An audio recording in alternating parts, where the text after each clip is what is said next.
Bueno, primero me voy a presentar. Algunos capaz que ya me conocen del práctico porque estuvieron en el grupo que yo dirigía, pero si no, soy Marianela, ¿sí? Yo soy asistente del área y trabajo con Manuel en el CEBIO, en el Centro de Evaluación de Biodisponibilidad y Bioequivalencia de Medicamentos. Hoy la idea es hablar un poco de modelos multicompartimentales, y hasta ahora ustedes el único modelo que vieron es el modelo monocompartimental. Hoy vamos a expander un poco esa idea, ¿sí? Ustedes están viendo bien la presentación, ¿verdad? Sí, se ve Sí, bien. Perfecto. Bien, entonces empezamos un poco retomando lo que era la idea de un modelo, ¿sí? O sea, cuando vieron con Manuel, vieron que los modelos son básicamente representaciones de un determinado sistema, ¿sí? Son representaciones que tienen que ser útiles, y en este caso lo que nosotros estamos intentando representar en general es el organismo, ¿sí? Y si no es el organismo, quizás sea una parte de ese organismo, ¿no?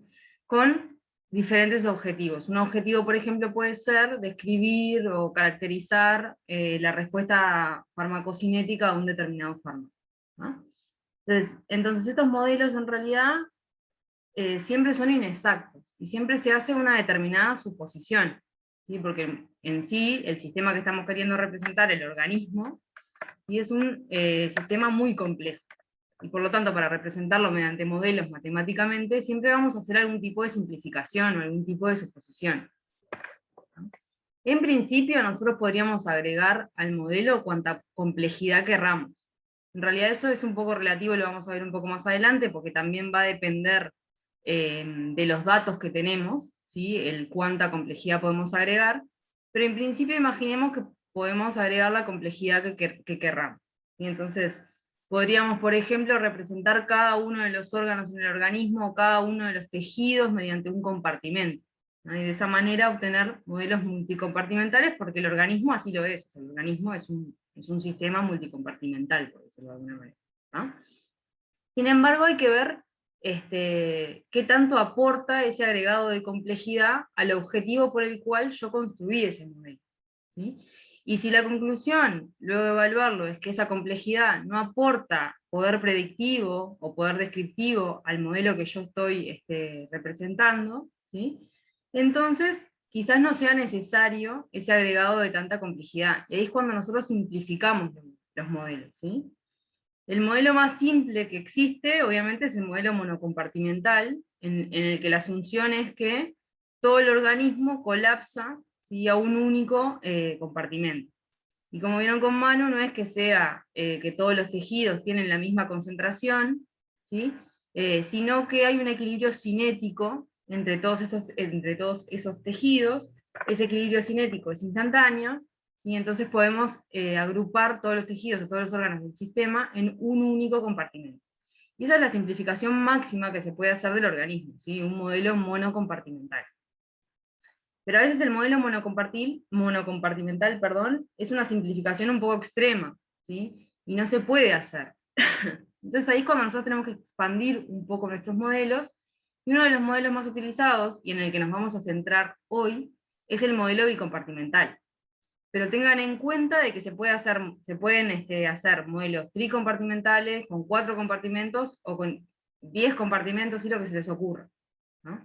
Pero siempre respetando el principio de parsimonia, que de alguna manera habla de qué tan necesario es el agregado de esa complejidad al modelo, porque recuerden que al fin y al cabo yo voy a querer utilizar ese modelo, ¿sí? Y cuanto más simple sea, obviamente más simple va a ser operar con él.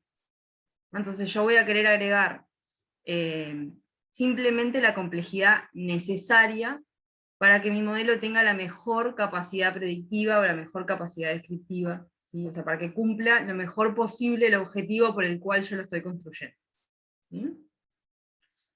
Entonces, como les decía, en esta clase nos vamos a centrar en lo que es modelo bicompartimental, y vamos a ver por qué. Porque a veces nosotros tenemos, imagínense una disposición IB-bolo, o sea, imagínense una administración instantánea del tipo bolo, ¿sí? En el que tenemos unos datos de este estilo. Si ustedes ven claramente en la gráfica, de concentración versus tiempo, que en este caso hay una disposición como en dos fases, ¿sí? Tienen una disposición en una fase rápida y una disposición en una fase lenta. O sea, se ve claramente como dos cinéticas de caída. En este caso, cuando nosotros tenemos datos de este estilo, un modelo monocompartimental es muy simplista, si no llega a describir de manera adecuada esta disposición en dos fases. Recuerden que cuando nosotros tenemos un modelo monocompartimental, la caída de las concentraciones básicamente es monoexponencial, o sea, es en una única fase. Por lo tanto, si yo aplicara un modelo monocompartimental a este set de datos, probablemente voy a tener, perdón, mucho error de predicción, porque no voy a poder caracterizar de manera adecuada esta disposición en dos fases, ¿sí? Es acá entonces que voy a estar entonces aplicando probablemente un modelo bicompartimental. Entonces, ¿qué es un modelo bicompartimental? Básicamente un modelo en el que el organismo está representado por dos compartimentos diferentes, ¿no? De esta manera entonces yo voy a poder caracterizar dos fases de disposición, y vamos a ver bien ahora, más adelante, por qué y cómo se describe la función CDT a partir de este modelo, ¿sí? Pero entonces en este modelo lo que tenemos son dos compartimentos. Por un lado tenemos un compartimento central, al que también podemos llamar 1. En general este compartimento es el compartimento que incluye la sangre, y por eso lo llamamos compartimento central. Es el compartimento donde por lo general vamos a tener una observación, y las concentraciones en general, como ustedes saben, se miden en plasma o en sangre, y por lo tanto la observación va a salir desde este compartimento, ¿no? Y vamos a tener otro compartimento que es el compartimento periférico, ¿sí? O compartimento 2. En estos compartimentos vamos a tener agrupados dos conjuntos de tejidos, que a priori no sabemos cuáles van a ser, cuáles van a estar en un lado y cuáles van a estar en el otro. Simplemente lo que sí podemos en general asumir es que la sangre está buena incluida en el compartimento central, ¿está? Pero a priori nosotros no sabemos qué conjunto de órganos vamos a incluir en qué compartimento, ¿sí? Y básicamente lo que estamos diciendo es que todos los órganos que incluyamos en el compartimento central van a tener un equilibrio cinético instantáneo con el plasma, y todos los órganos o tejidos que incluyamos en el compartimento periférico van a también en algún momento llegar a un equilibrio cinético, y lo vamos a ver, pero va a demorar un poco más, ¿sí? Entonces es ahí que nosotros llegamos a ver dos fases.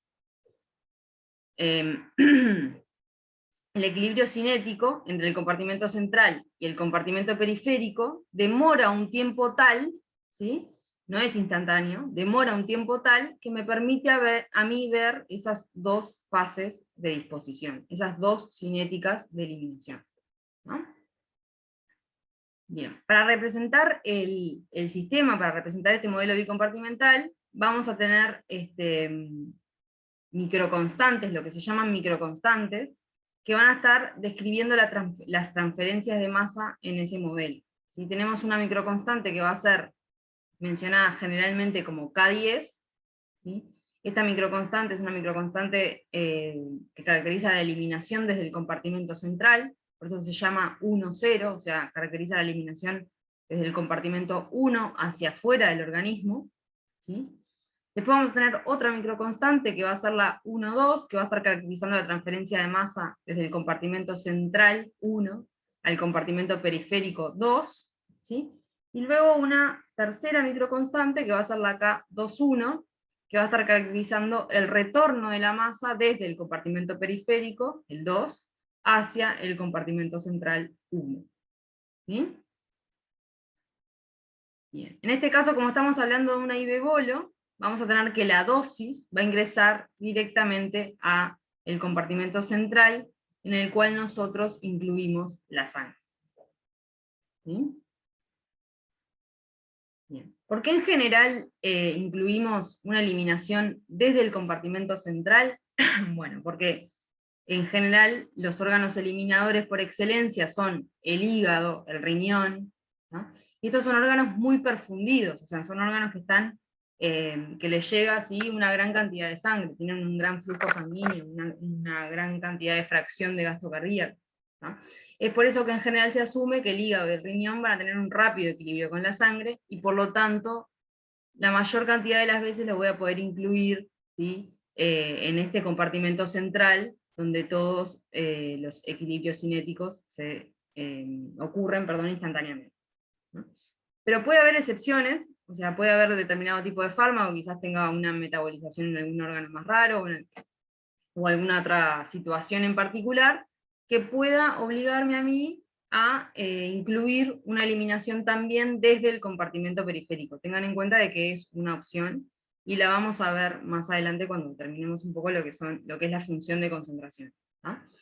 Pero como regla, como modo general, digamos, como lo más común que se va a ver, es simplemente una eliminación desde el compartimento central, por eso que les comentaba, ¿sí?, de la gran perfusión que tienen los órganos eliminadores por excelencia.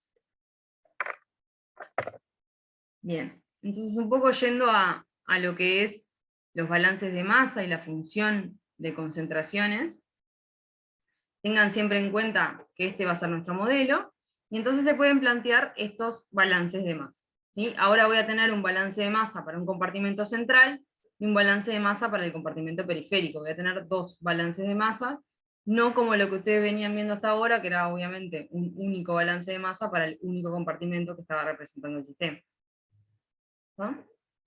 Entonces, para el balance de masa del compartimento central, perdón, yo voy a tener una eliminación. Estas obviamente microconstantes siempre están caracterizando procesos de primer orden, ¿sí?, como lo que han visto hasta ahora.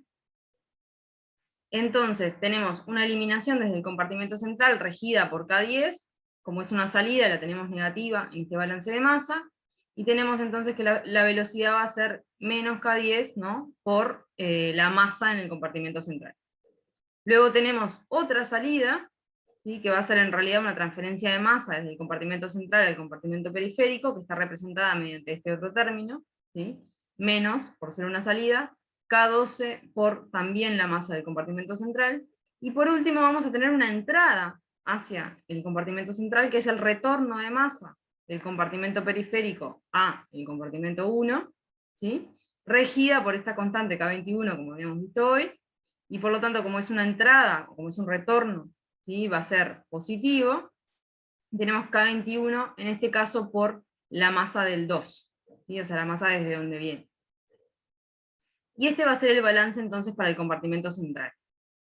Para el compartimento periférico es un poco más simple, porque en este caso no agregué una eliminación, ¿sí? Entonces lo único que voy a tener es las transferencias de masa hacia y desde el compartimento central, y eso es lo que tienen acá abajo, ¿sí? ¿Cuál va a ser la condición inicial en el compartimento central? Bueno, en el caso de una disposición IB-bolo, o sea, de un ingreso instantáneo de toda la dosis al torrente sanguíneo, la masa en 1 va a ser igual a la dosis, ¿no? Eso ya es más o menos, lo mismo que ustedes ya vieron en realidad, ¿sí? La condición inicial en el compartimento central va a ser exactamente igual a la que nosotros veíamos en un monocompartimental. Toda la dosis distribuida instantáneamente en el sitio donde ingresó. Entonces la masa inicial en el compartimento central va a ser la dosis. ¿Y cuál va a ser la concentración inicial?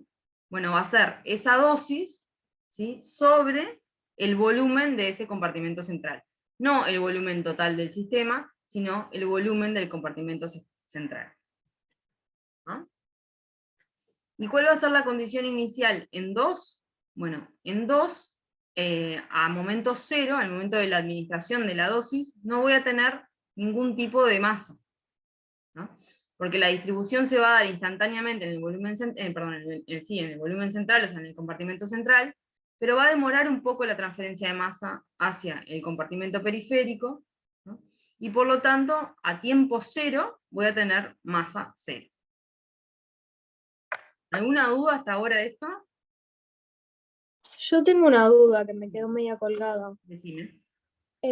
Viste que dijiste que la eliminación iba a ser de primer orden cuando pusiste la constante central de K10. Sí. ¿Eso es siempre lo podés asumir o...? En general, no. Eso es exactamente igual que lo que vieron para modelo monocompartimental, es análogo. O sea, la eliminación en general la representamos como un proceso de primer orden, porque estamos asumiendo que las concentraciones que se alcanzan para la mayoría de los fármacos que se administran no son suficientes como para ver una eliminación del tipo Michaelis-Menten, como que podemos simplificar la eliminación a una eliminación de primer orden, de manera de operar más fácilmente. Pero en realidad, como ustedes saben, las eliminaciones que se dan a través de enzimas, en general, son del tipo Michaelis-Menten, ¿sí? O sea, no son Bien. cinéticas lineales en general las que se siguen en una eliminación. O sea, la asunción, cuando nosotros hacemos este tipo de caracterización del sistema, o sea, cuando nosotros ponemos una constante de primer orden para caracterizar la eliminación, es que estamos a niveles de concentración, ¿sí?, en las que todavía podemos asumir una cinética lineal. ¿Sí? Eso es Bien. análogo tal cual a lo que ustedes vieron para modelo monocompartimental y para los distintos tipos de eliminación que existen. No sé si O sea que depende del ejercicio, básicamente, o... depende del fármaco, depende de la dosis, ¿sí? Claro, de los datos que vos tengas. Sí, más que de los datos, sí, o sea, van a ser, al fin y al cabo van a ser los datos, pero va a depender obviamente del fármaco y de la dosis que yo estoy dando. Y, o sea, Bien. también va a depender de la persona a la que se lo estoy dando, porque también va a depender de las concentraciones que se alcancen con la dosis que se administra. Y ahí si fuera de Michaelis-Menten, en el balance de Mansa, en vez de poner eso, pondría, o sea, lo que correspondería a la ecuación que vimos. Exacto, ya no estarías hablando de un parámetro como K10, sino que estaríamos hablando de Bmax y Km. Bárbaro. Gracias. Bueno, es un poco, quizás recuerden del ejercicio que tuvieron en la clase pasada, que una de las preguntas era cómo se podría, estaban hablando ahí un poco de los niveles de concentración efectivos y seguros para un determinado fármaco, ¿sí? Y ustedes veían que los niveles de concentración eran bastante más bajos que Km. Por más que ustedes supiesen que ese fármaco tenía una cinética de Michaelis-Menten, perdón, a determinados niveles, ¿sí?, las concentraciones seguras y eficaces estaban en un rango muy por debajo de Km. Entonces ustedes podían simplificar la representación del modelo que describía la respuesta farmacocinética de ese fármaco, ¿sí?, como un modelo monocompartimental con cinética lineal. Es un poco lo que en general se hace. ¿Sí? Bárbaro, gracias. Bárbaro. Está buena la pregunta igual. Bárbaro. Bueno, un poco después de haber visto este balance de masas, ¿sí?, yo le quería mostrar gráficamente cómo evolucionan las concentraciones en ambos compartimentos. Entonces ustedes tienen en azul cómo evoluciona la concentración, perdón, en el compartimento 1, ¿sí? Van a ver que obviamente empieza desde un máximo, que va a estar dado por lo que dijimos recién, ¿no?, por la dosis dividido el volumen del compartimento central, que luego va a ir decayendo con determinada cinética. En el caso del compartimento 2, y fíjense que yo ya no estoy, para el compartimento 2 lo ven en rojo, perdón, y fíjense que yo ya no estoy graficando concentración, sino que estoy graficando masa, ¿no? Y esto es porque el volumen 2 es muy difícil de determinar. O sea, acuérdense que el volumen es un concepto puramente termodinámico, no es un concepto físico, y simplemente se define como la relación entre la masa, ¿sí?, en este caso en ese compartimento, sobre la concentración en ese compartimento. Y nosotros en general no tenemos la concentración en el compartimento periférico, ¿no? Es muy común estar midiendo concentraciones a nivel plasmática, pero medir concentraciones en otros tejidos, sobre todo en aquellos que en general incluimos en compartimentos periféricos, es más difícil, porque o la técnica es más invasiva o directamente no se puede, ¿no? Entonces, obtener una concentración a nivel de compartimento periférico es complicado, y por lo tanto obtener o estimar un volumen, ¿sí?, en general no es posible, ¿no? Es por eso que mayormente vamos a estar hablando de masas en el compartimento periférico y no de concentraciones. Entonces lo que yo voy a ver en el compartimento periférico va a ser a tiempo cero, ¿sí?, o sea, en condición inicial, concentración cero o masa cero, y luego, a medida que se va transfiriendo la masa desde el compartimento central al compartimento periférico, voy a empezar a ver un aumento de la masa. Este aumento va a perdurar mientras perdure que la velocidad de ingreso sea mayor que la velocidad de salida desde ese compartimento, hasta llegar a un máximo, donde se igualan esas velocidades, o sea, se iguala la velocidad de salida y la velocidad de entrada, para luego empezar a caer las concentraciones o las masas, ¿sí? Cuando la velocidad de salida le gane a la velocidad de entrada en ese compartimento. ¿Sí? Esto es lo que yo voy a ver. Existe, como les decía hoy, que era muy difícil en realidad determinar un volumen 2, existe una manera de estimar el volumen 2 haciendo una asunción que puede llegar a ser un poco grosera en algunos casos. ¿Ah? ¿Cuál es esa asunción? Que cuando estamos a tiempo máximo en el compartimento periférico, o sea, cuando tenemos la masa máxima en el compartimento periférico, ¿sí? La concentración en el compartimento periférico es igual a la concentración que tenemos en el compartimento central. Y entonces de esa manera se puede estimar un volumen 2. Entonces, si ustedes asumen que en este máximo, ¿sí? Que básicamente significa que la derivada de esta función es igual a 0, ¿sí? Ustedes asumen que en este máximo la concentración en el 1 y la concentración en el 2 es la misma, van a poder estimar un volumen 2 a partir del volumen 1 y de las microconstantes del sistema. Esto se los digo, no se entreveren ahora con esto, pero se los digo porque en el práctico lo van a utilizar. ¿Sí? Hay una pregunta el viernes que van a tener que hacer esta asunción, y se los dejo ahí como para que lo tengan en cuenta. ¿Sí? Igual esto lo vamos a ver mucho mejor obviamente cuando estemos haciendo el ejercicio. Simplemente lo que me interesa ahora, más que hablar del volumen 2, es que entiendan cómo es la evolución de las concentraciones o de las masas en ambos compartimentos, ¿sí? Cuando tenemos un modelo bicompartimental y una disposición IV-bolo como la estamos viendo. Bien, entonces un poco continuando con lo que es la determinación de la función, yo no me quiero detener en todo esto, porque como ven es bastante engorroso, o sea, es puramente matemático, ¿sí? Si quieren, mírenlo después tranquilos en sus casas, y si tienen alguna duda lo podemos conversar en el práctico, pero básicamente si ustedes tienen claro cómo se realizan los balances de masa, ¿sí? Y si van a una de las guías que les dio Manu en estos días sobre Laplace, ¿sí? Y de cómo hacer esta transformada, entonces van a poder determinar lo que es la función de concentración.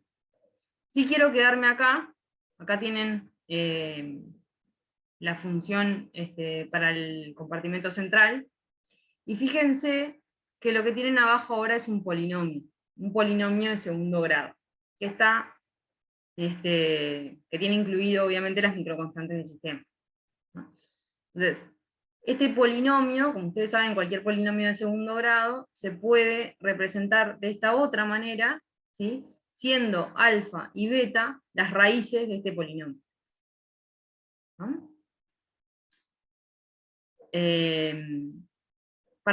Como nosotros habíamos definido hoy, perdón, estas microconstantes como microconstantes, ¿sí? Ese es el nombre que se les da. A estas otras, a alfa y a beta, las vamos a llamar macroconstantes o constantes híbridas, ¿no? Son constantes que dependen obviamente de las microconstantes del sistema, ¿no? Y las pueden ver mencionadas en literatura como alfa y como beta, que es como yo las voy a empezar a llamar de acá en más, pero también las pueden ver como lambda 1 y lambda 2, ¿no? O sea, van a tener distintas notaciones según la literatura que estén leyendo.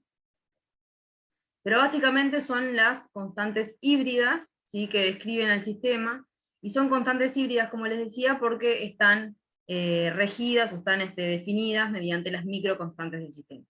¿Cómo? Mediante estas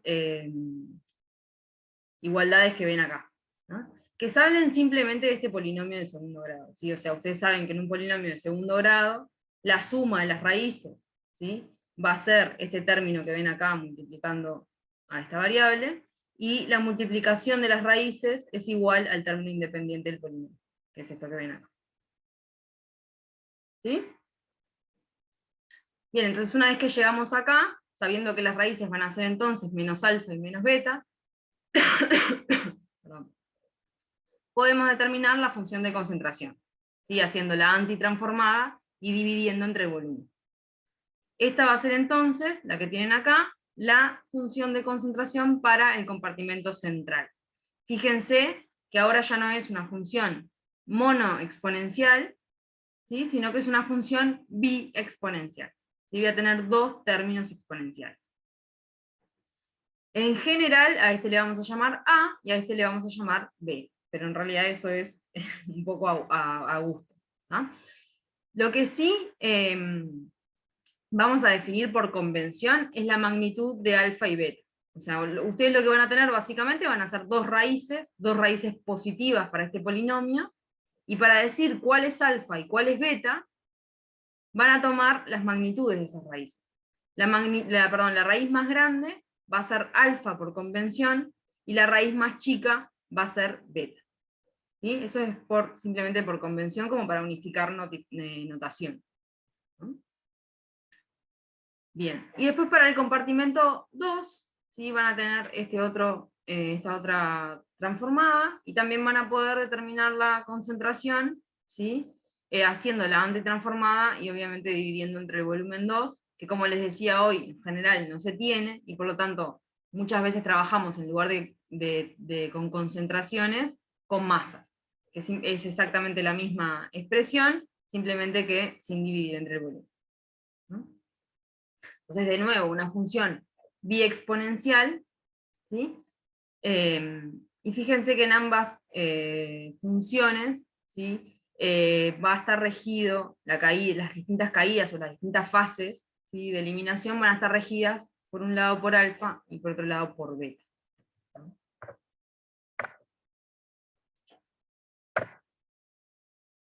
Esta ecuación que nosotros teníamos ahí se puede simplificar a esta notación, era lo que le decía hoy, los términos exponenciales son términos constantes, en general vamos a llamar al que acompaña a alfa, le vamos a llamar A, y al que acompaña a beta, por decirlo de alguna manera, le vamos a llamar B.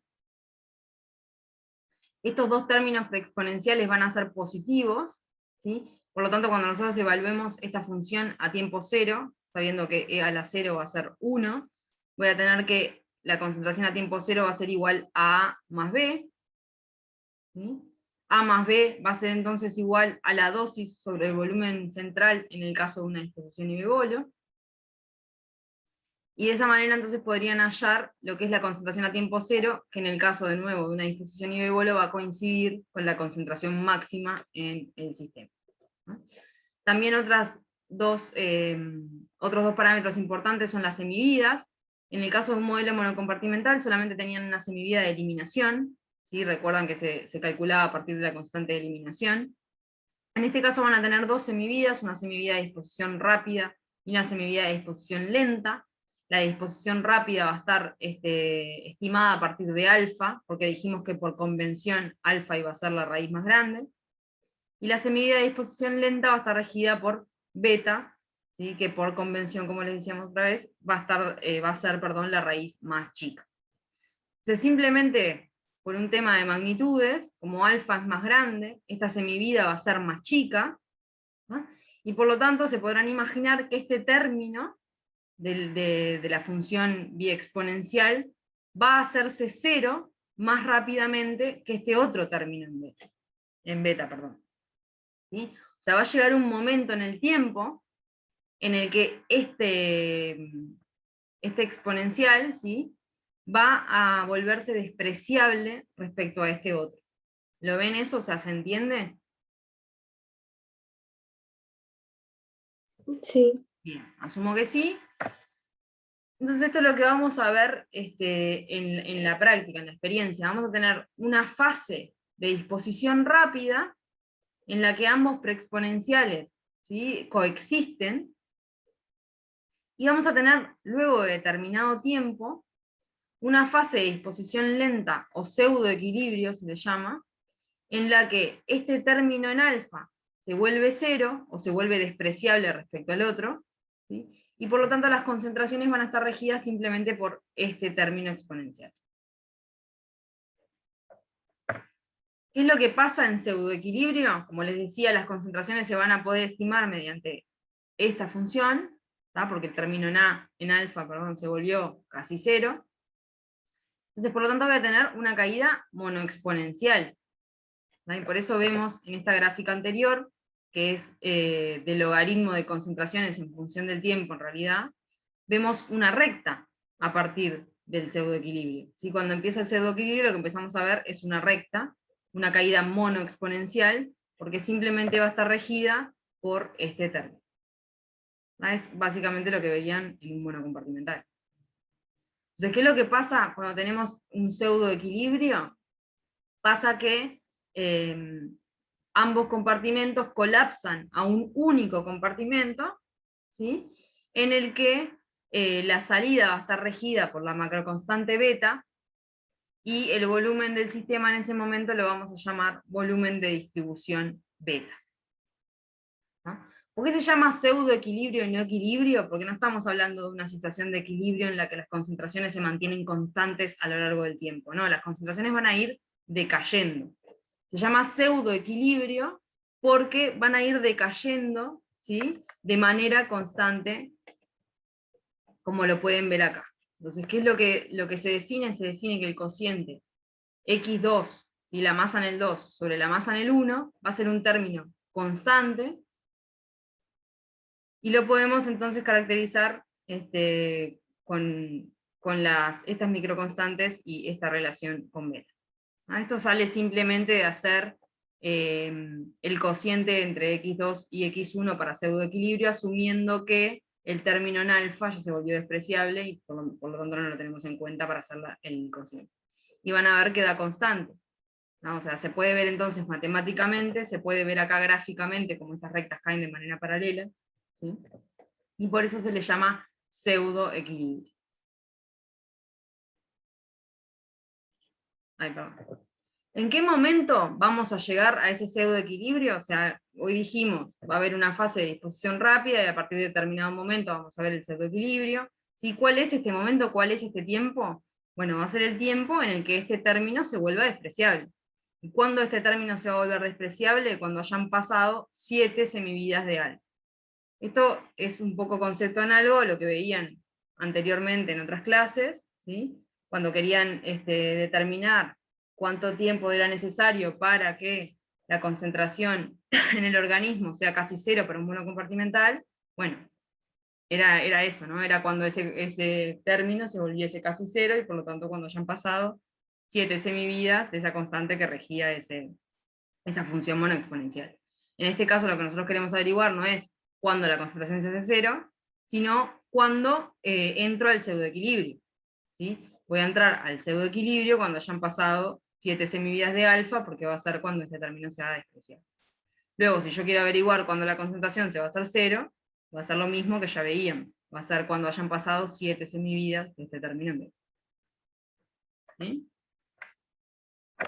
Entonces, pasadas 7 semividas de alfa, yo puedo asumir que mi sistema ya está en pseudoequilibrio, y por lo tanto voy a tener un colapso de ese bicompartimental a un monocompartimental, voy a ver una caída monoexponencial regida por la macroconstante beta, ¿sí?, y el parámetro volumen de distribución de beta, que se puede calcular como ven acá.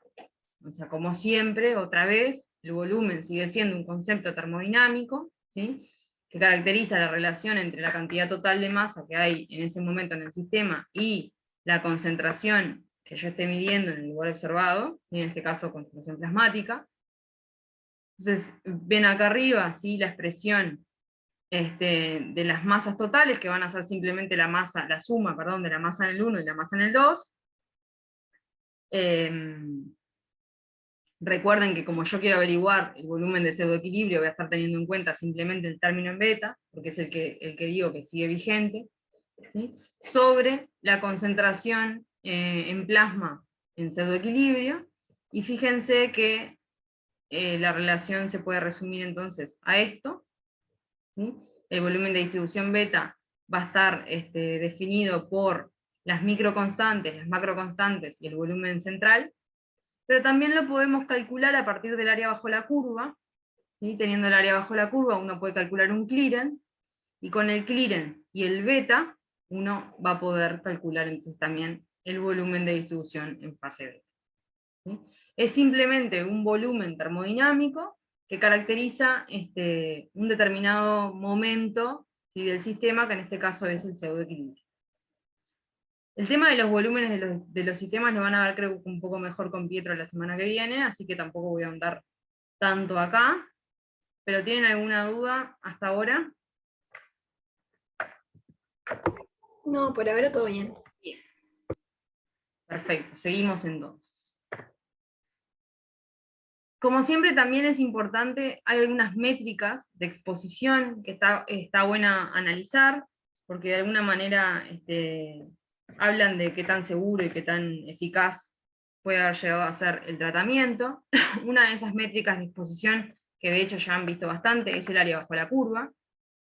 En este caso el área bajo la curva de 0 a infinito se va a determinar de la misma manera, obviamente que cuando tenían un mono compartimental, o sea, simplemente van a hacer la integral de 0 a infinito de esa función. La única diferencia es que ahora tenemos una función biexponencial, ¿no? O sea que el área bajo la curva va a estar determinada por esta expresión que tenemos aquí, ¿sí? Entonces acá tienen lo que sería el desarrollo de esta expresión, por decirlo de alguna manera, y ven que llegan al final, revísenlo después, pero van a ver que llegan al final a esta expresión. ¿Qué esperan ustedes? ¿Cómo esperan ustedes que se pueda simplificar esta expresión? ¿A qué siempre es igual área bajo la curva de 0 a infinito?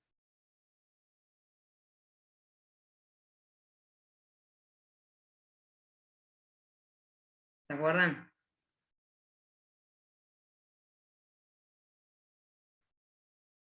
Bueno, área bajo la curva de 0 a infinito siempre la vamos a poder simplificar a dosis sobre clearance, siendo la dosis que ingresa al sistema, ¿sí?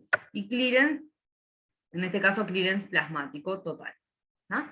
Entonces, yo espero que esta expresión la pueda simplificar a eso, y vamos a ver cómo. Recordando que alfa y beta, ¿sí?, son las raíces de aquel polinomio de segundo grado que veíamos en la transformada de Laplace, que van a tener una cierta relación con las microconstantes, y que se va a poder entonces expresar de esta otra manera que vemos acá. Entonces cuando nosotros incluyamos esto aquí abajo, nos va a quedar que el área bajo la curva de 0 a infinito va a ser igual a la dosis sobre el volumen central por K10, y K10 es igual al clearance sobre el volumen central, y por lo tanto AUC otra vez queda simplificada a esta expresión. A la dosis que efectivamente ingresa el sistema, que en este caso al ser una disposición I de bolo va a ser el total de la dosis, ¿sí?, sobre el clearance. O sea, nuevamente, área bajo la curva de 0 a infinito va a ser igual a dosis sobre clearance.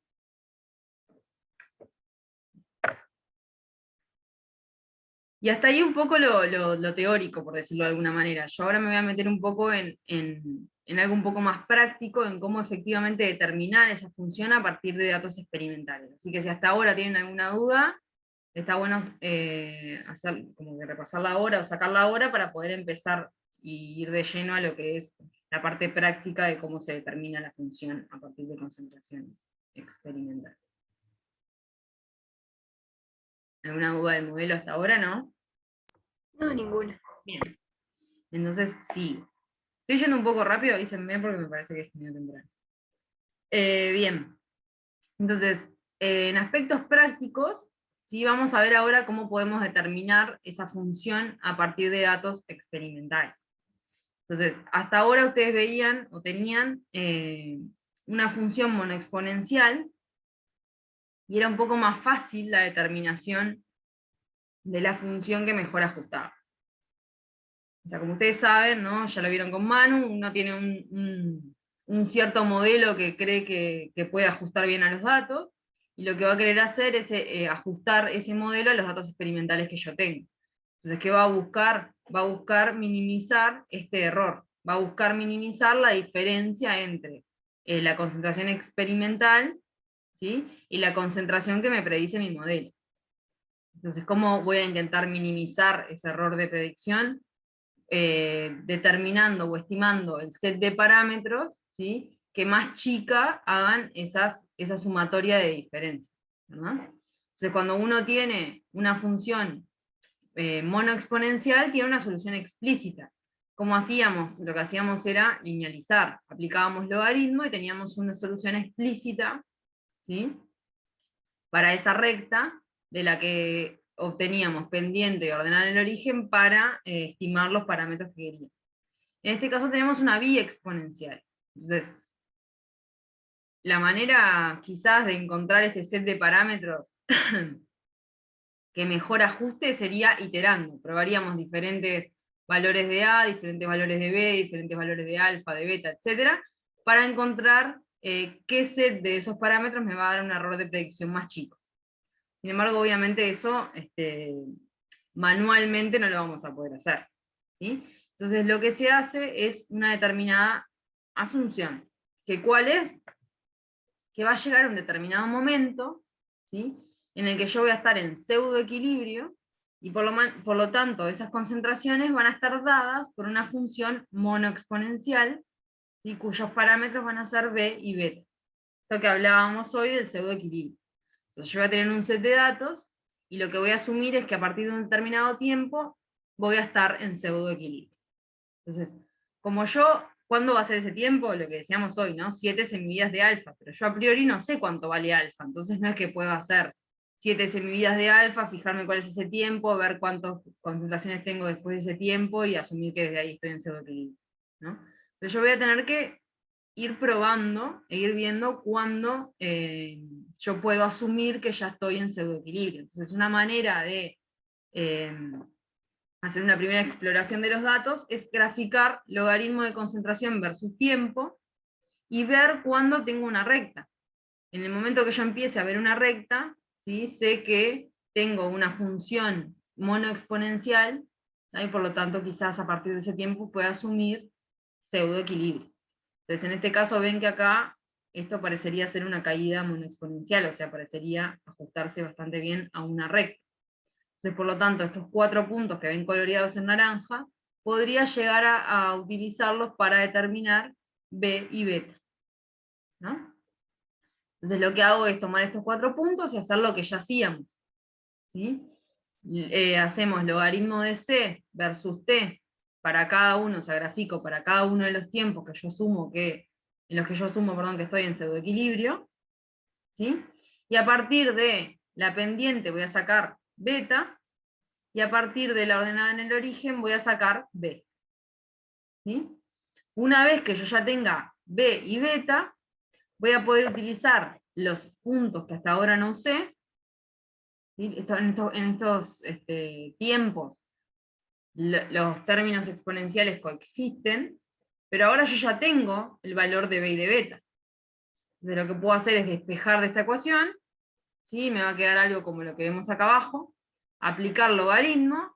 Entonces hago, en lugar de hacer logaritmo de C, hago logaritmo de C menos B por E a la menos beta t para cada uno de los tiempos, versus tiempo, ¿sí? Y saco de la pendiente alfa, y de el origen A. Y de esa manera entonces puedo determinar A, B, alfa y beta. Una de las cosas que yo puedo corroborar posteriormente es, una vez que yo haya estimado alfa, y calcular las 7 semividas de alfa, y ver si la suposición que yo hice anteriormente de que a partir de determinado tiempo yo estaba en pseudoequilibrio, ¿sí?, era correcta. Bien, y esto se deriva, la necesidad de tener las observaciones suficientes, ¿sí?, como para determinar este modelo. Entonces, yo voy a necesitar cuántas observaciones como mínimo. ¿Qué les parece? Voy a tener que determinar 4 parámetros, 2 rectas. ¿Cuántas observaciones tengo que tener como mínimo?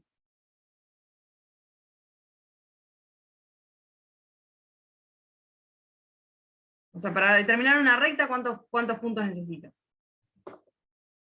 2. Exacto, 2. Y yo voy a tener que hacer, como ven acá, voy a tener que hacer 2 rectas. O sea que voy a necesitar como mínimo 4 puntos. Para poder determinar 4 parámetros voy a necesitar como mínimo 4 puntos, ¿no? Pero no solo 4 puntos, porque imagínense que yo tuviese solo estos 4 puntos que están acá en verde. ¿Yo podría determinar A y alfa? No. ¿Ah? Entonces, no solamente voy a tener que tener 4 puntos, sino que voy a tener que tener 4 puntos distribuidos de una determinada manera que me permita a mí estimar todos los parámetros de este modelo, ¿no? Si yo tuviese, por ejemplo, solo estos 4 puntos verdes, no podría aplicar un modelo bicompartimental. Simplemente vería una caída monoexponencial y aplicaría un modelo monocompartimental, ¿sí? Y voy a tener probablemente una estimación media grosera de C0, ¿no? Entonces no solo basta con tener suficiente cantidad de puntos, sino que a su vez tengo que tener suficiente cantidad de puntos distribuidos de una manera que me permita a mí estimar este modelo. Entonces eso que hablábamos en la primera diapositiva, que yo les decía, en realidad uno puede sumar la cantidad que quiera de complejidad al modelo, y después les dije, bueno, que quiera no, en realidad que pueda, según los datos que tengo, viene de la mano de lo que hablábamos recién, ¿sí? Para yo agregar complejidad, para yo sumar compartimentos, para yo en lugar de determinar un modelo monocompartimental, determinar un bio, o en vez de un bio, un tree, ¿sí? o así puedo seguir, voy a tener que tener suficiente cantidad de puntos, ¿sí? Y además distribuidos de una determinada manera, para yo poder determinar o estimar el set de parámetros que definen esos distintos modelos. Entonces, por ejemplo, una de las cosas que tengo que hacer si yo quiero hallar una constante de eliminación, va a ser monitorear el suficiente tiempo, ¿sí? Como para yo poder asumir que a un determinado tiempo yo estoy en pseudoequilibrio. Imagínense que yo monitoreo hasta las, no sé, 4 horas, o hasta las 6 horas. ¿Sí? No voy a tener suficientes puntos en pseudoequilibrio. Entonces yo también me tengo que asegurar de tener puntos al inicio, obviamente, pero también de continuar el monitoreo lo suficiente como para llegar a ver ese pseudoequilibrio, ¿no? ¿Se entiende qué es lo que yo tengo que hacer, o cómo se tiene que monitorear, o cómo se diseña un muestreo? ¿Sí? De manera de yo poder determinar, por ejemplo, un modelo más complejo como este, como el bicompartimental. Sí, se entendió. Bien. Y en la práctica quedó claro cómo se va a determinar la función, porque esto es algo que van a hacer el viernes, obviamente, van a tener que determinar la función. Sí, bárbaro. O sea, recuerden eso, ustedes van a tener un determinado set de datos, ¿sí? Van a tener que definir, la primera definición que van a tener que hacer es a partir de qué tiempo ustedes van a poder asumir un pseudoequilibrio. Y con esos datos, ¿sí? Calcular B y beta linealizando, de la misma manera que hacían para un monocompartimental, porque de hecho a esos tiempos yo puedo asumir que el modelo está colapsado en un monocompartimental. Y una vez que yo tenga esos parámetros, o sea, una vez que yo ya haya definido B y beta, ya voy a tomar el siguiente conjunto de datos, y a partir de ellos calcular A y alfa de esta manera. Bien. Entonces, de esa manera yo voy a poder estimar la función de concentración que describe la evolución de las concentraciones en plasma, ¿sí? En el compartimento central. Pero también puede llegar a ser de interés la estimación de las microconstantes del sistema, ¿tá? Entonces, una vez que yo tenga la función de concentración, ¿sí? Ya haya determinado A, B, alfa y beta, yo voy a poder estimar las microconstantes del sistema que estoy representando. Entonces, una de las maneras de estimar las microconstantes es a partir de los preexponenciales de esa función.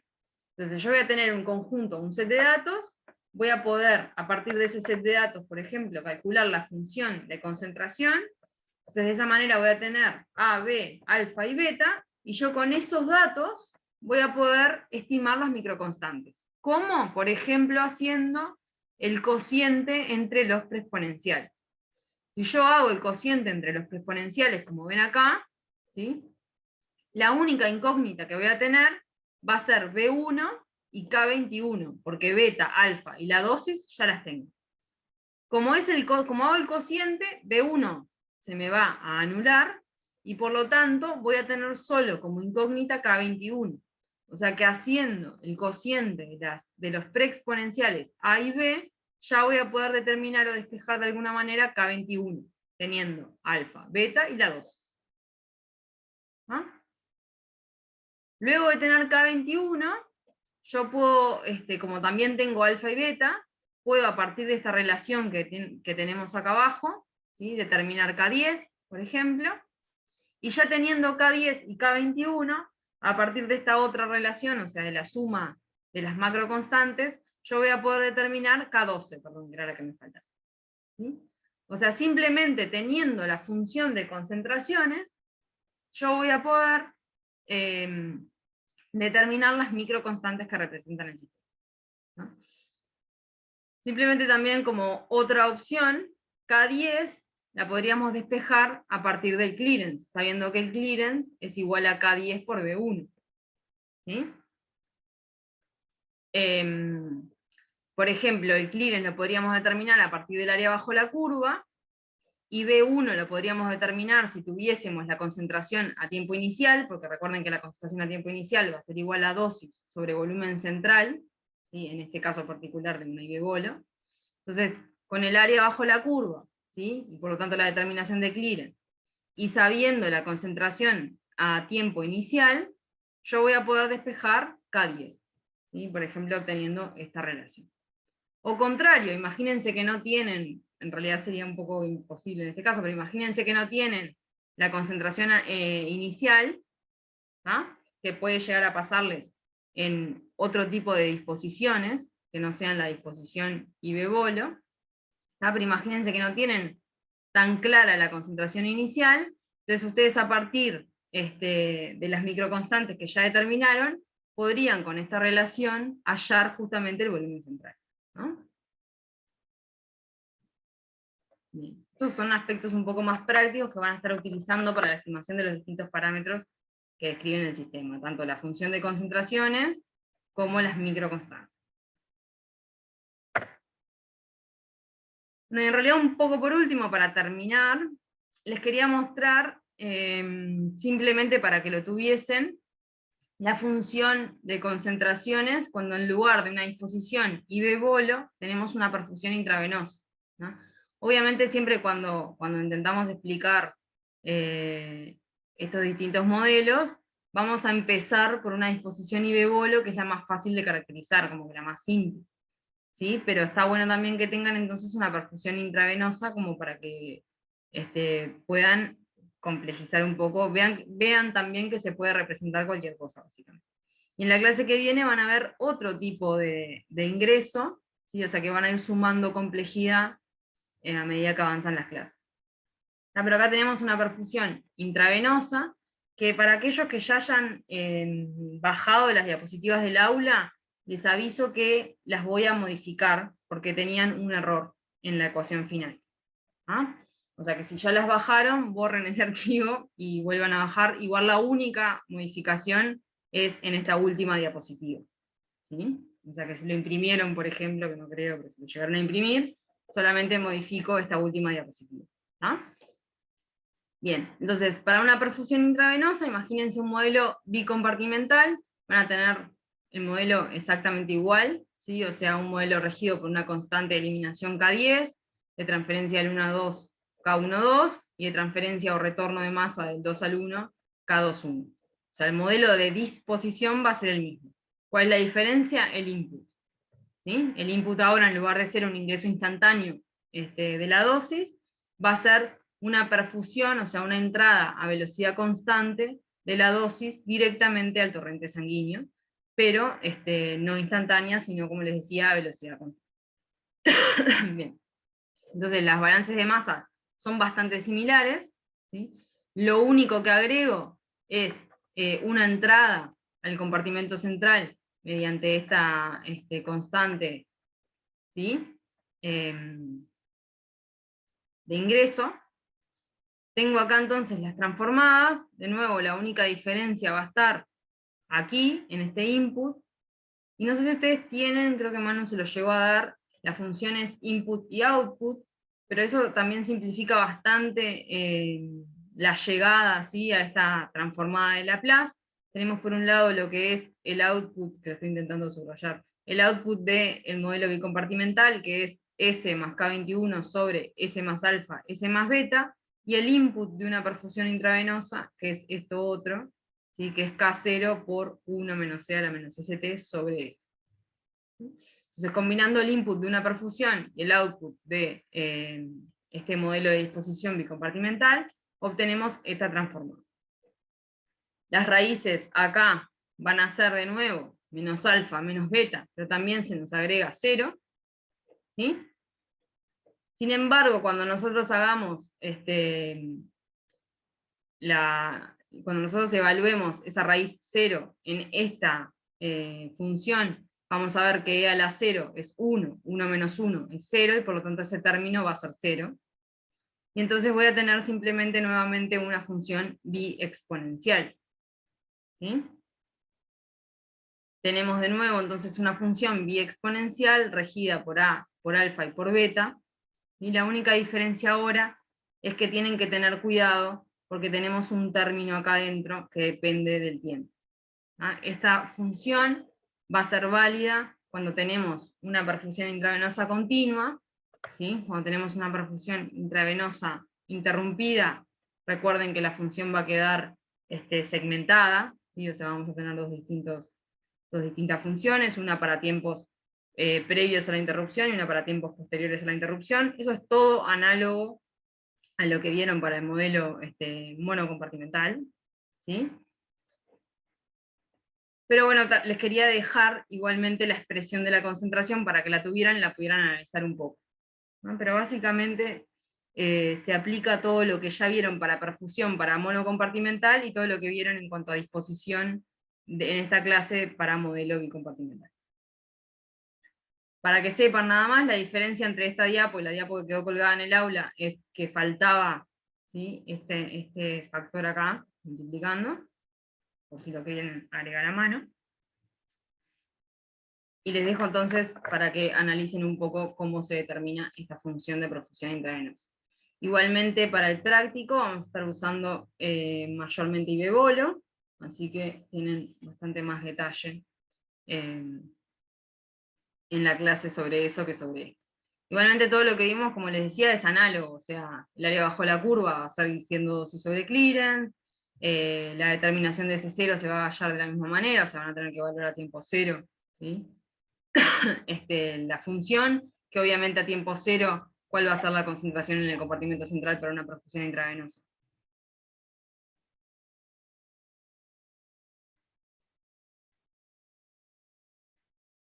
¿Se acuerdan cuál es la concentración a tiempo cero? O sea, yo antes de empezar a dar la perfusión, ¿qué concentración voy a tener ¿No era la dosis?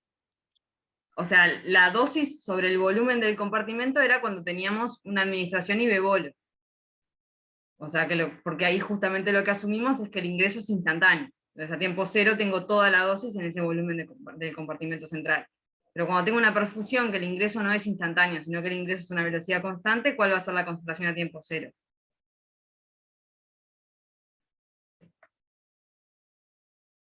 Cero sería. Perfecto.